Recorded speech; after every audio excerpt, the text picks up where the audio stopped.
everyone. Welcome to the Dr. Quack House Calls. I'm Dr. Quack, and today I have a special guest for you. I have former professional wrestler, current promo artist, and many other things I can tell you. Ladies and gentlemen, the American Roughneck. Put me back in the locker room. That song was kicking. It's good to see you're listening. I love that song myself. Damn. All right. What's up, bro? How we doing? We're hanging out, chilling. Oh, yeah. We got a few people already here in the audience. I see it. Look, here's one of them. Oh, my man. My partner, my whole reason for still being here. Well, Yeah. Not here, but like being in promo stuff. Definitely the promo stuff. You know, I want to talk to you first, you know, about the professional wrestling side of what you had, you know, because how does that, like, in comparison to working in the promo world, how does that for you? It all depends. Like, I believe that a lot of indie wrestlers would benefit from doing the promo world because it would give them an edge. It would give them a platform to actually talk, speak, learn how to public speaking in private, which is what they need. Now, me, like you said, I came from the wrestling world. I myself was I'm going to just put it out there. I was a mediocre wrestler with phenomenal mic skills. So transitioning to this world wasn't that hard because I already knew how to talk crap. I've been doing it my whole life. You know, so, but like there's a lot of stars that would actually be able to build their characters, be a little more sure of themselves. I just think it's completely beneficial for the indie wrestler. Yeah, I mean, because look, when we had an indie wrestler come last time, stumbled, bumbled, and spliced himself to death. So, I mean, the guy's probably phenomenal live. And he's probably phenomenal in the ring. But like this, I believe, would help him develop the character more and deeper. Yeah, your tag partner chiming in. Greatest tag partner I've ever had. Yes, I've thoroughly enjoyed working with Old School. I love working with Old School. The guy has got talent just at the fingertips. It just comes from somewhere. I don't know. But every time he steps to the friggin' screen, it's gold. And then you got a question here. Best way to get over nerves with being on camera? Best way of getting over nerves is just to do it. I mean, without being best way to get over nerves for me was just to be able to do it. I used to be scared to death when I was an instructor, and then like I was an instructor. We're gonna let kayfabe go. Yeah, I was an instructor at a police academy for 20 years. I am a former police officer, former / wrestler / but the easiest way to get over nerves is when you realize, for me anyway, this is how it worked for me, when you're standing there in a lecture hall at a college and it's not kids sitting at tables, it's a wall of people because it just shoots straight back to the ceiling. So you're standing there in front of 150 to 200 students and they're just all looking at you. Well, when you realize that they don't know anything you're talking about or anything that you do for a living or anything that you're going to perform wrestling wise, these people don't know. A botch is a botch. Let it go. Move on. Don't worry about it. You know, you can't take the botches back. You can only learn from them. So to go out there and just think to yourself, all right, hey, we got this. Let's go teach. Let's go entertain. Let's go do whatever we have to do. That fear will just walk away. And sometimes that nerves, the whole time I wrestled, I felt like I was going to throw up until my music came on. Once my music hit, the character hit, and I was out the curtain. That's just basically it. I don't know if that made any fucking sense. But it makes a lot of sense. Trust me. I mean, nerves are a tough thing to get through. But I want to talk about this because here comes a question from your I have a question, but a comment from your tag partner. Damn live tag team matches. We finally start killing it together. Fear the Bears 203 days. I want you to walk me through the emotions of that match right there when you had it with the cartel at that 203rd day. 203rd day, it was phenomenal. I, to this day, still think we won. I think we got beat on a technicality because I'm just going to put it out there. Fuck them. Oops, sorry. It's okay. Judge number 3, in his comments, it was distracting that Roughneck bowed out of the picture and then came back with a book.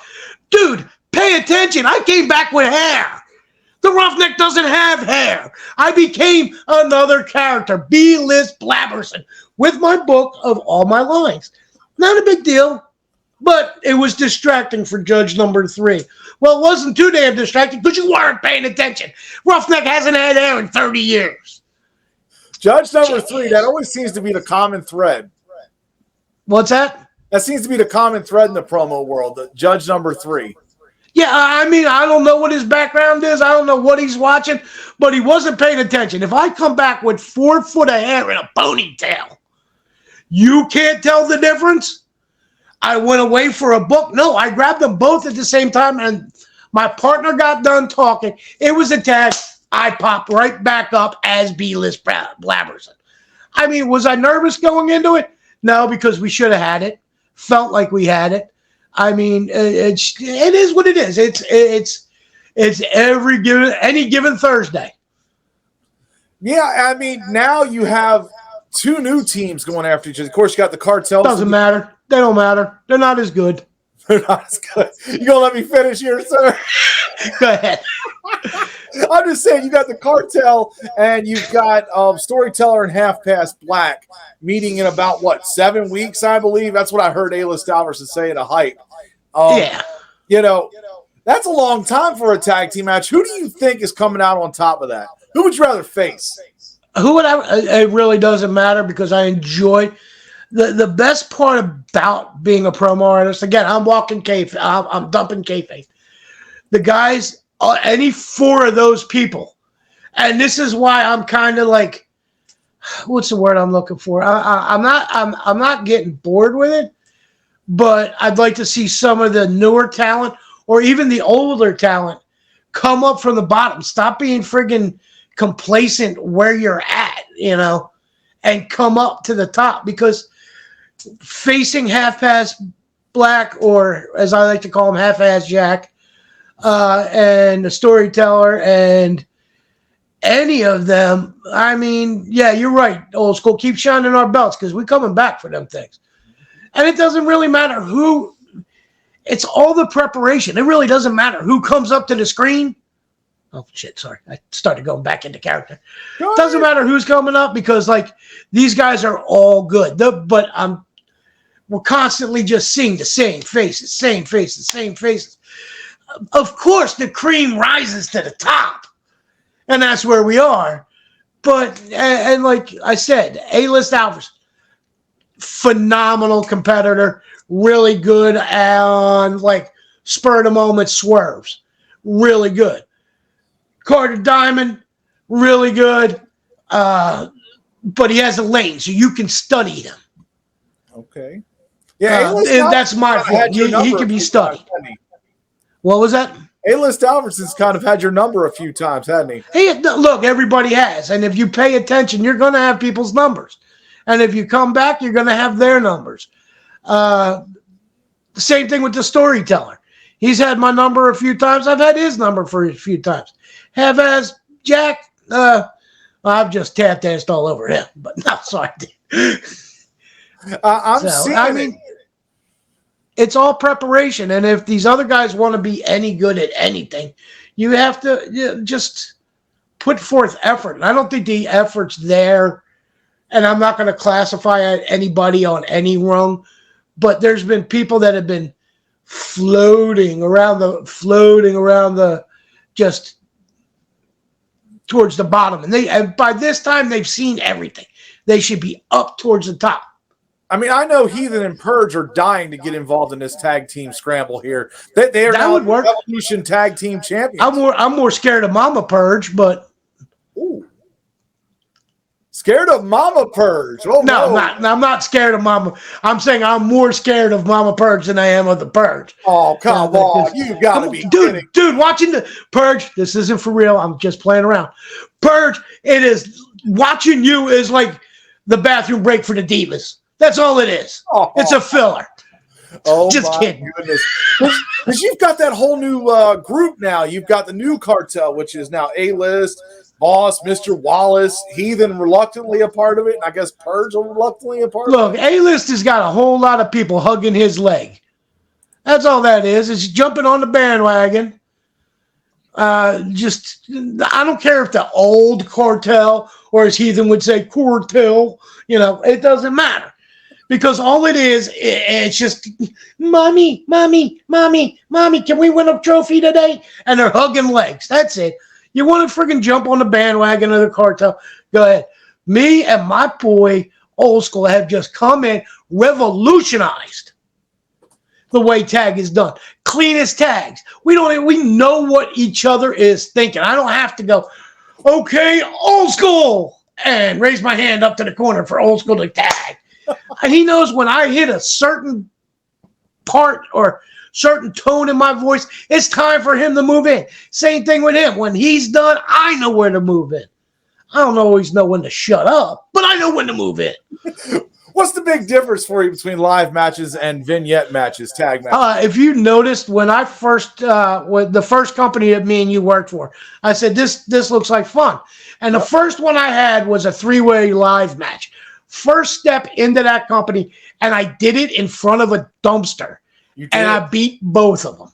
You did. I like lives. Now, for me, lives are a lot better. Breaking kayfabe again, I own a DJ company. I am not afraid to talk in front of people. I'm not afraid to make a fool of myself. Like I said, mediocre wrestler can put anybody over just with a mic. I've changed people's direction from friggin' heel to face. You've been there. You've seen it. Ringside with the Roughneck, I have no fear. It doesn't bother me. I'd much rather put other talent over than win a belt myself. When we got into this, I told you I liked being the underdog. I don't care if I ever win a belt. And those were my first words. You did. I don't care. It's not about the accolades. It's about having fun, entertaining. If I win, then that is a win.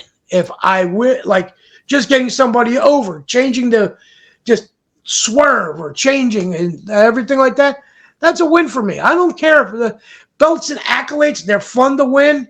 They're really fun to hold on for 203 days. I did enjoy that because every time I walked downstairs, I said good morning to that belt. But it's the mindset. What's ever good for the better, good for the all. Definitely. I got a question for you though.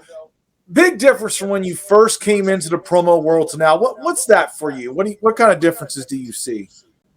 I see the real talent.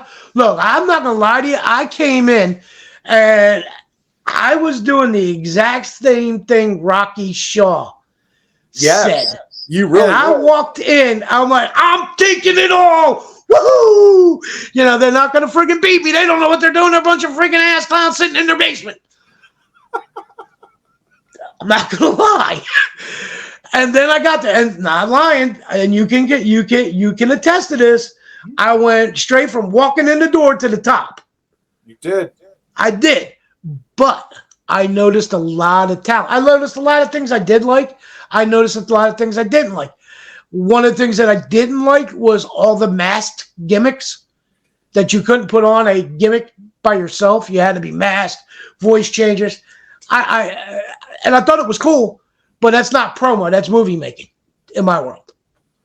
There's probably some people that are going to be mad at me for saying that. But okay, you want my address, inbox me. Really not worried about that. But no, I've noticed there's a lot less face painting and more gimmick driven, that people are actually putting out a character, not just wearing a character, which I personally like. and the storytelling's getting better. That's a good thing. Here you go.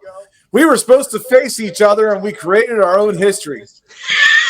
That is, you can attest to that one. We beat you guys to the punchline because it was, you guys were going to put us face to face because we had similar looks. Oh, look, two guys with beards. Well, how about two guys with beer bellies? It's the same thing. But we saw that coming, and I can't.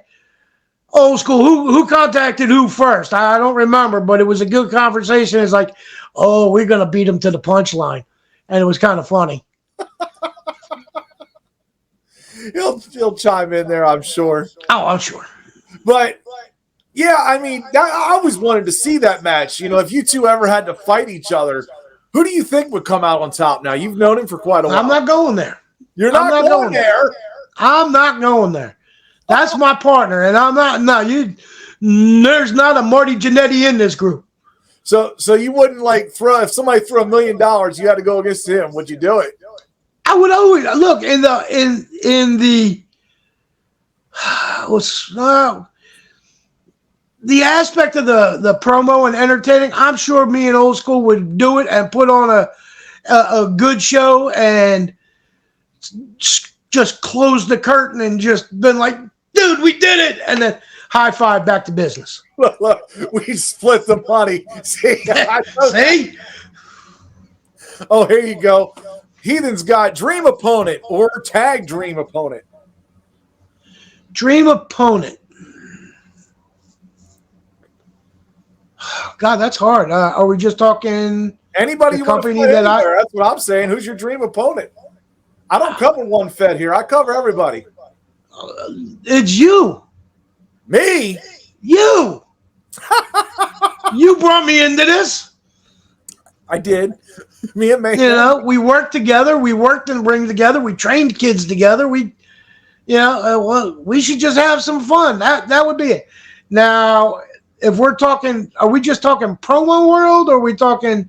Talk wrestling world too. Yeah, definitely. Go ahead. Oh man, that's hard. I gotta give that one more thought about the tag team thing. Because right now, I've beat all the good ones. There it is. The Highway Hellraisers versus Fear the Beards. You know, that's a very good yes. No, I would go with that because they were the old G's that like created the tag team division, and we just took the ball and ran with it. Yeah. So I think that would be a lot of fun because that's a lot of talent on that team. I think there's more talent. About 30 or 60 days, something like that on the record, but you guys are very close there, a long period of time, 203 days. Yeah, it was only Judge 3 that took it, so don't worry about it. Judge 3, he loving Judge 3 today. Yeah, yep, see, this is Heathen, by the way, he wanted to let you know. You know, I know who it is. But, yeah, I want to get your thoughts here on the current card coming up, Warpath. First, I want to say future about 10 days here. We got Veterans Day, and happy Veterans Day. You too. You know, two great veterans here on screen. But I want to talk about some of the matches here, you know, because we have the Johnny Blade taking on Axel Extreme. If Axel Extreme wins, he gets to go into the Soulfire match on Soul Harvest. We were robbed. The clock screwed us up. Yeah, that clock is a thief. Just 3. Oh, look, you're at 3:51 for 5 minutes. You need to go back to Texas and teach that other guy how to use the equipment. Oh boy, Johnny Blade and Axel Extreme. Yeah, nice cover. I'm going with Johnny Blade. Okay. All right. It's the evil that I know. Now here's one I'm curious on. Mr. Wallace and Prince Blackheart. Prince Blackheart's been on a streak lately, and Mr. Wallace being the crafty veteran, the winner's going to fight Old School at Soul Harvest 3. All right, brother. I hate to say it, but you're probably going to go up against Mr. Wallace because even though he's on a winning streak, there is that potential to like just.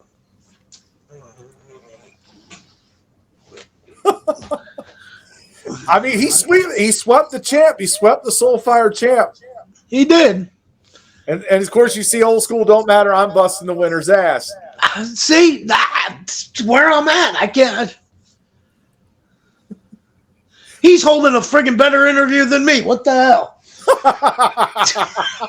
He's out here just typing away. Heathen and Joey D redemption match. Who's he up against? Joey D and Heathen. And Heathen. Ooh. Well, I was supposed to go up against Joey D once, and I remember he, what's the word I'm looking for? There's this specific word I can't think of. Oh, yeah, bailed. He bailed on our match. So I've never actually gone up against him. So, I mean, I've watched him, but, man, Heathen could come out the box and just hit you in the snot locker right off the bat and then just continue to tap dance. So I'm going to go Heathen. Okay. Oh, here you go. Speaking of which, since you've held the tag titles almost as long as me, do you prefer live or pre-recorded? I prefer live. I mean, any match I do, I'd like to do live. The pre one is open to vignette style. Like too much artsy. It's not a promo. It's a friggin' mini movie, and that to me. Look, if you ever looked at anything I've done, I've used a plain background for 99.9% of them.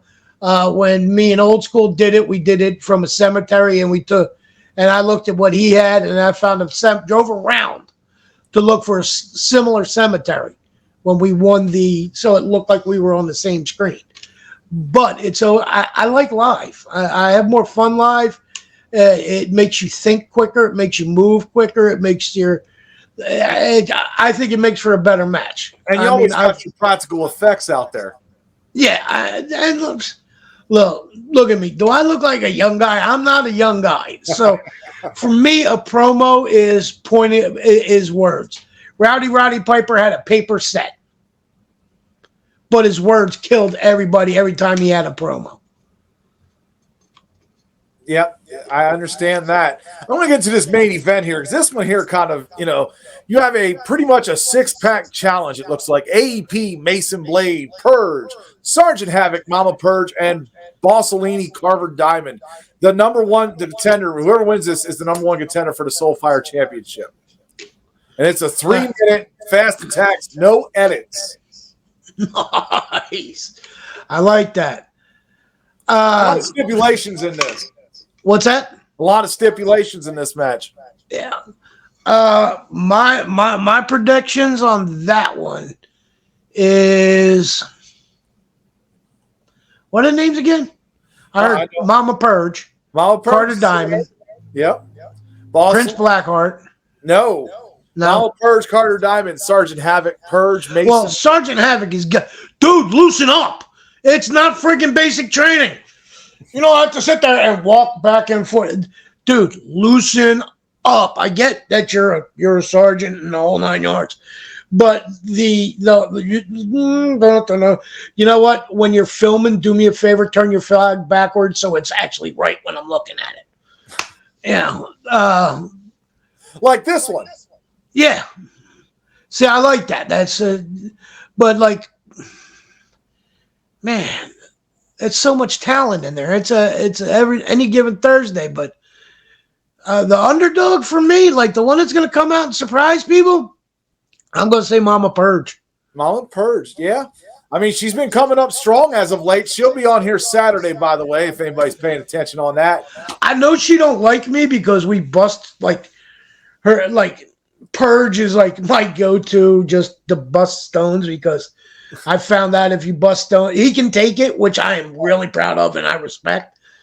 There's some people in here, you bust their stones and they're just like, they get all butt hurt. And so, but Purge can take it. So I tend to bust his stones, but I actually have mad respect for the guy. Oh, see, look, there he is too. Hey, what's up there, Purge? Like I said, don't ever take anything I say personally. You're just first one that comes to mind when I go to take shots. The one guy I did before he quit. So I don't want you quitting because I kind of like you. That's right. Well, and we got one more thing I want to talk about on this because the Storyteller and Vagabond, they had their match, and I guess the results got burnt, something like that. And now they don't know who won. So these two are going to settle it as Soul Harvest 3 being the team captains. You know, were you ever in the Soul Harvest match? I know you main evented at Soul Harvest 1. Yeah, no, I don't think I was ever in that match. No, you weren't in that match. I mean, how would you prepare for that? Because, you might have friends, you might have enemies that are on the same team. You don't know what your time limit could be. It could be 1 minute. It could be 5. The way I prepare for any match, study who could be up there, and that's it. I study, I watch, I look for weakness. You know me, I've looked for weaknesses and I try to pull things out.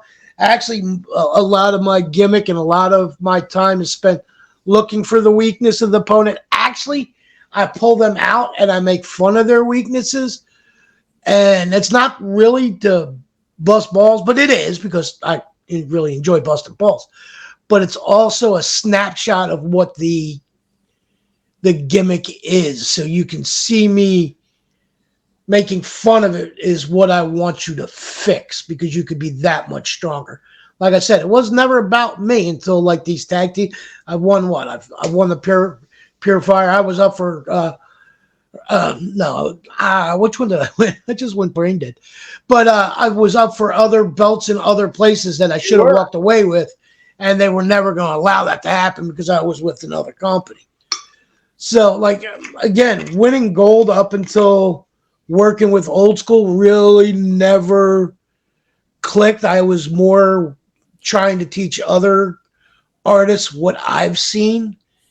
So if you go back and you look at me making fun of anybody, it's because it needed to be made fun of in my eyes. And like just from a learning aspect.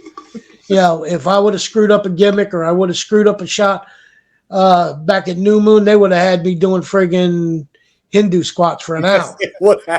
Oh my God. So, me making fun of you, don't take it the wrong way. It's just how it should have been.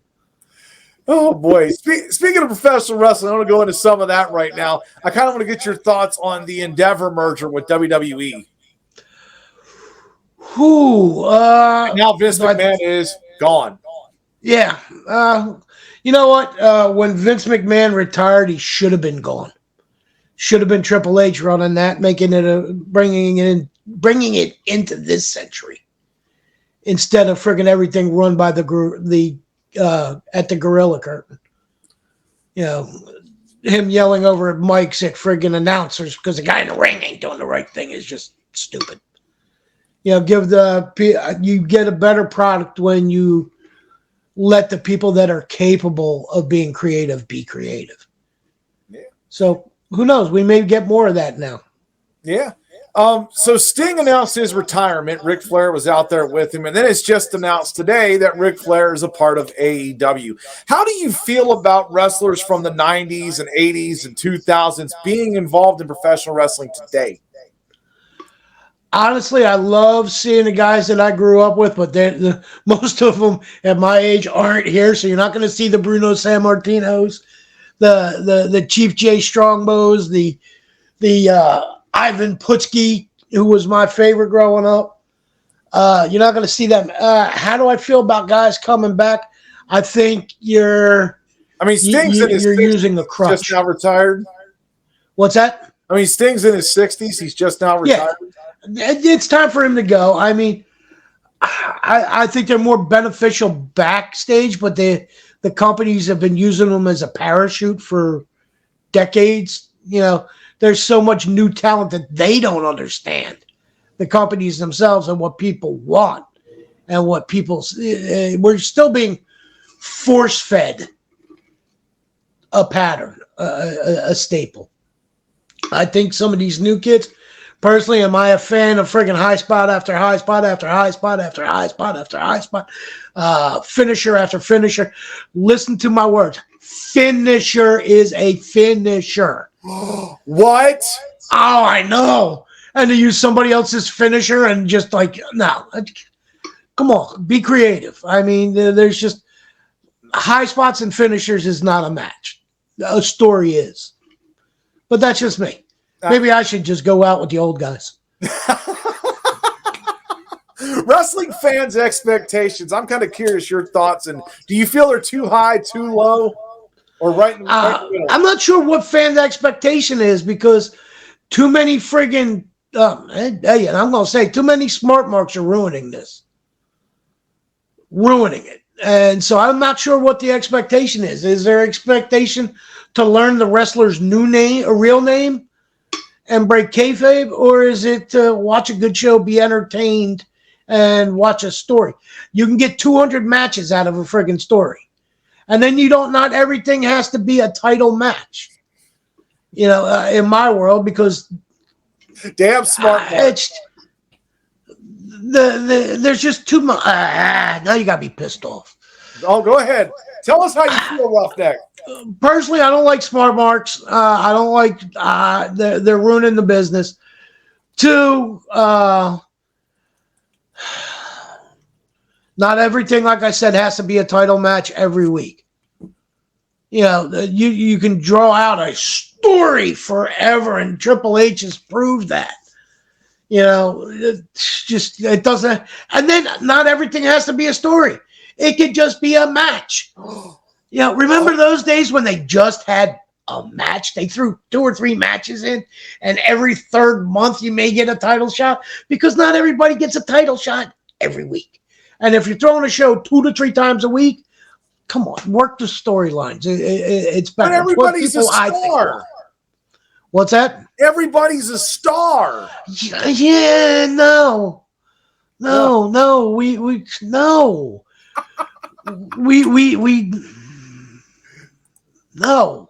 Not everybody's a star. Look, I'm meant to put people over. This is not a star make. My job was to put people over. I was pretty much a jobber with a winning record. Not quite sure how that happened. Wrestling world here. Yeah, I mean, I don't think everybody's meant to be the arena seat filler. They're just a consolation, and as they get better, you're not the best coming out the Rock. Let's go with the Rock. The Rock sucked. People hated him. His moves sucked, and then he moved up the ladder when his talents were shown. That's the way to do it. Hulk Hogan, he got over on size and looks. 3 moves. So, and the Ultimate Warrior, everybody loved the Ultimate Warrior. Was he meant to be a star? I don't know. I'm probably going to piss some people off. He was one of my favorites before I knew what was going on. But he was blown up before he got to the ring. The full charge down the friggin' ramp, shaking the ropes, and his promo sucked. And I don't know. Can you read that comment? No, I didn't. Sorry, same goes for promos. Some people are fillers, and that's all they will be. Well, that's because they're content with being in that spot. If you want to friggin' just be somebody that sits in the locker room and talks shit all day long, goes out for a half-ass match. Look, my matches weren't as stellar. Actually, they sucked. I'm even going to tell you that. Mine sucked, but I entertained. Even as bad as I was, I entertained. At least I believe. At one point, I was the #1 searched person in that company. Why? Because I worked the fans. I mean, my move sucks. I had to find some way to get over. And that was the mic which brought me to this world. It really did. See, hard work truly pays off. Hypes matter. They do. 100%. Nobody's going to know who you are unless you put yourself out there. If you're content being a bottom, I'm not going to say a bottom feeder, just being content being. That's not going to ever get you anywhere. That's life. That's business. That's education. That's everything. If you're just content, then that's what you are. Well, I got a few questions left here. Any advice for any new wrestlers going into the wrestling business or promo artists going into the promo world? Find yourself, wrestlers, find yourself a quality school with quality trainers. If you're in Florida, I recommend going to see Kikoa Pro, Kikoa Mena. Just putting out phenomenal products. Yeah, I mean, there's one around your house called the Monster Factory. Hello? I'm not frozen. I just ain't answering. Oh, you ain't answering that. Okay, I will leave that alone. I apologize. I'm moving on. So we got any advice there? We took care of that. What's your favorite scary movie? I'm just curious because we just passed Halloween, but I want to get your thoughts. Ooh, my favorite.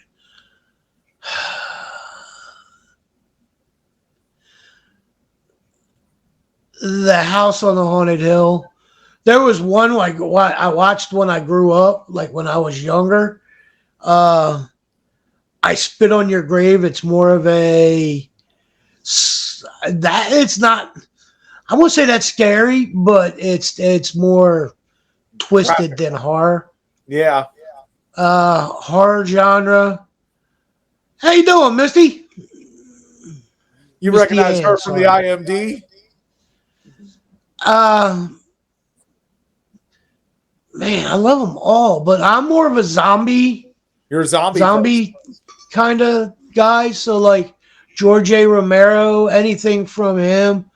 I mean, I like them all. I mean, I'm a big Rob Zombie fan. I like what he puts out. I like, if anybody's ever seen my drawings, I like to draw like pretty much everything, and I get on a tangent each time.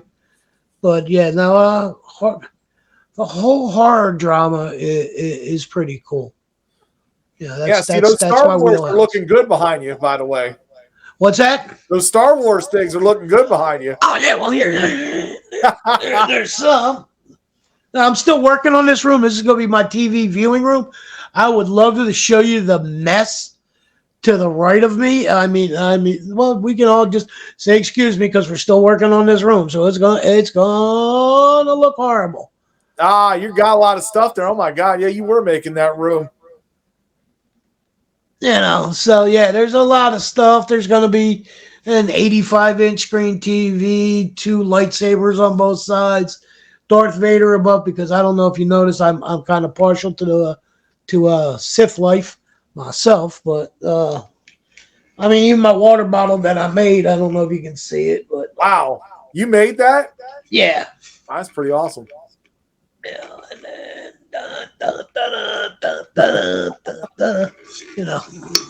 Well, do you have any final words to the audience out here? Man, just go out, have fun, do you, life short, enjoy what you do. And one day you could have a beautiful beard. Old School says he's going to be right beside you in that room one day. Nice. Yeah, come on up, brother. We got to get together anyway. Maybe do a car show next summer, do something. But I'm hesitant to put that many miles on my car. I got a 66 Plymouth, and it's only got 40,000 miles on it. So, wow. Yeah, original miles. So that is amazing there. Well, that's it. Oh, go ahead. Oh, I care about that more than most people in my life. I can understand that. Yeah, I mean, with that low of miles, you took care of it, I'm sure. Oh, yeah. Well, that's the end of our show here. I want to thank American Roughneck for coming on. I'm Dr. Quack, and on Saturday, 6 p.m. Eastern special time, we will be having Mama Purge coming on here. We'll see you then. Old School.